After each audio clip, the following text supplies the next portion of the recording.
கிரிக் time ஃபேன்ஸுக்கு வணக்கம். என்ன மேட்சுங்க, நம்ம சென்னை சூப்பர் கிங்ஸ் ஜெயிக்கும் அப்படிங்கிற மாதிரி பார்த்துட்டு இருந்தோம். பட் இருந்தாலும் மார்க்கஸ் ஸ்டாய்னிஸ் ஒரு காட்டிட்டாரு, சும்மா மிரட்டி விட்டுட்டாரு. சிஎஸ்கேக்கு இங்கிருந்து பிளே ஆஃப் வாய்ப்பு அப்படிங்கறது சாத்தியமா, அண்ட் எல்எஸ்ஜியோட சூப்பரான வெற்றி, இது எல்லாத்தையும் கம்ப்ளீட்டா இந்த வீடியோல பார்த்து தெரிஞ்சுக்கலாம். அதுக்கு முன்னாடி ஃபர்ஸ்ட் டைம் சேனலுக்கு வரீங்கன்னா மறக்காம சப்ஸ்கிரைப் பண்ணி சப்போர்ட் பண்ணுங்க.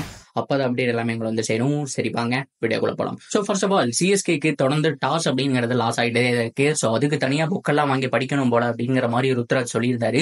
ஸோ அவரு வந்துட்டு டாஸ் லூஸ் பண்ணாலும் பார்த்தோம் அப்படின்னா ஃபர்ஸ்ட் நாங்கள் பேட்டிங் எடுக்கிறோம் அப்படிங்கிற மாதிரி பேட்டிங் எடுத்தாங்க. ஸோ ஆரம்பத்தில் பெருசாக குட் ஸ்டார்ட் அப்படிங்கிறது கிடைக்கல. ரஹானியுடைய விக்கெட், அது மட்டும் இல்லாமல் டேரியல் மிச்சல் அவுட் ஆகிட்டே இருந்தாங்க. இருந்தாலும் ஸ்டேபிளாக நின்று ஆடினாருங்க கேப்டன் ருத்ராஜ். என்ன ஒரு கிளாஸான ஒரு பேட்டிங், அவர் ஆனா பார்த்துக்கிட்டே இருக்கலாம் போல. ஸோ அந்த அளவுக்கு பார்த்தோம் அப்படின்னா அந்த மாஸ்டர் ஸ்ட்ரோக் அப்படிங்கிறதெல்லாம் கையில் வச்சிருக்காரு. ஸோ பெருசா 70 ரன் வரைக்கும் சிக்ஸ் அடிக்கலிங்க, எல்லாமே பவுண்டரியில டூஸ்ல மட்டுமே டீல் பண்ணாரு. கூட சப்போர்ட்டுக்கு ஜடேஜா பெருசா ரன் அடிக்கலினா கூட பரவாயில்ல. ஸோ அந்த பக்கம் ஒரு சப்போர்ட்டுக்கு நின்று இருந்தாருன்னு சொன்னோம். நிறைய 2 ஓவர்களாக சப்போர்ட் பண்ணிட்டு இருந்தாரு. ஸோ அதுக்கப்புறம் ஜட்டு அவுட் ஆனதுக்கு அப்புறம் சிவம் தூபே உள்ள வந்தாரு. ஸோ 2 பேருக்கு நடுவில் ஹியூஜான ஒரு பார்ட்னர்ஷிப். ஒரு பக்கம் இவர் கிளாஸ் ஆட, அந்த பக்கம் தூபே மாச ஆட அப்படின்னு சொல்லிட்டு 2 பேருமே போட்டு பிரிச்சுட்டாங்க. ஸோ 200+ டார்கெட்டை நோக்கி ஒரு பயணம் அப்படிங்கிறத போயிட்டு இருந்துச்சு. அண்ட் கேப்டன் ருத்ராஜ் கெய்க்வாடுக்கு சிஎஸ்கேக்கு செகண்ட் செஞ்சுரி அப்படிங்கறத அடிச்சு கொடுத்தாருங்க. எனக்கு சூப்பரா ஆடிட்டு இருந்தாரு. நாட் அவுட்ல வெளியில போனாருன்னு சொன்னோம். ஸோ இந்த பக்கம் சிவம் தூபே வந்தாரு 22 பால்ல அவரு 50 போட்டு மாஸ் காமிச்சிட்டு போயிட்டாரு. ஸோ ஃபைனலா நம்ம எல்லாருமே எக்ஸ்பெக்ட் பண்ண தல தரிசனம் அப்படிங்கறது நடந்துச்சு. ஸோ சென்னை கிரௌடுக்குள்ள MS தோனி வந்தாரு. ஃபைனல் பால்ல ஒரு பவுண்டரி அடிச்சிட்டாரு. ஸோ கிட்டத்தட்ட 210 அப்படிங்கிற மாதிரி டார்கெட்டை பிக்ஸ் பண்ணி கொடுத்துட்டு போயிட்டாங்க. ஸோ இதுக்கு நடுவுல மேட்சஸை கண்டிப்பா சென்னை வந்துட்டு ஜெயிச்சிருவாங்க அப்படிங்கிற மாதிரி எக்ஸ்பெக்ட் பண்ணிட்டு இருந்தோம். ஸோ அதுக்கு தகுந்த மாதிரி ஓப்பனிங் பேட்ஸ்மேன் குயின்டன் டிகாக், அது மட்டும் இல்லாம ராகுல் 2 பேருமே அவுட் ஆயிட்டாங்க. இருந்தாலும் மார்க்கஸ் ஸ்டாய்னிஸ் எங்க இருந்து வந்தாருன்னு தெரியல. ஸோ கண்டிப்பா இவர் மேட்ச் வின்னரா இருப்பாருன்னு எக்ஸ்பெக்ட் பண்ணியிருக்கவே மாட்டாங்க. அதுவும் செஞ்சுரி அடிப்பாருன்னு எக்ஸ்பெக்ட் பண்ணியிருக்க மாட்டாங்க. போட்டு பெரியன்னு பெருச்சிட்டாருங்க. ஸோ மேசிவா ஆடினாரு. ஸோ சிஎஸ்கேக்கு எதிராக பார்த்தோம் அப்படின்னா மேசிவான அடி அப்படிங்கறத அடிச்சு ஸோ டீமை கடைசி வரைக்கும் எடுத்துட்டு போய் நம்பவே முடியாத லெவல்ல பார்த்தோம் அப்படின்னா வெற்றியை கொடுத்துட்டாங்க. ஸோ இதுக்கு நடுவுல சிஎஸ்கே எங்க மேட்சை தோத்தாங்க அப்படின்னா கிட்டத்தட்ட 5 ஓவருக்கு 70 ரன் வேணும். ஹியூஜ் டோட்டல், கண்டிப்பா அடிக்கவே முடியாத சுச்சுவேஷன். என்னதான் போறான்னு யாரு இருந்தாலும் அடிக்க முடியாத சுச்சுவேஷன். ஸோ இந்த டைம்ல அவங்களுக்கு தேவை ஒரு குட் ஓவர் தான். கண்டிப்பா 2 6 போனா கூட ஒரு 15 ரன் 16 ரன் அந்த மாதிரி கண்ட்ரோல் பண்ணியிருக்கணும். ஸோ நடுவுல சார்துல் தாக்கூருக்கு வந்துட்டு ஓவர் கொடுத்துட்டாங்க. சார்துல் தாக்கூர் இன்னைக்கு ஃபுல்லாமே நல்லா பண்ணல.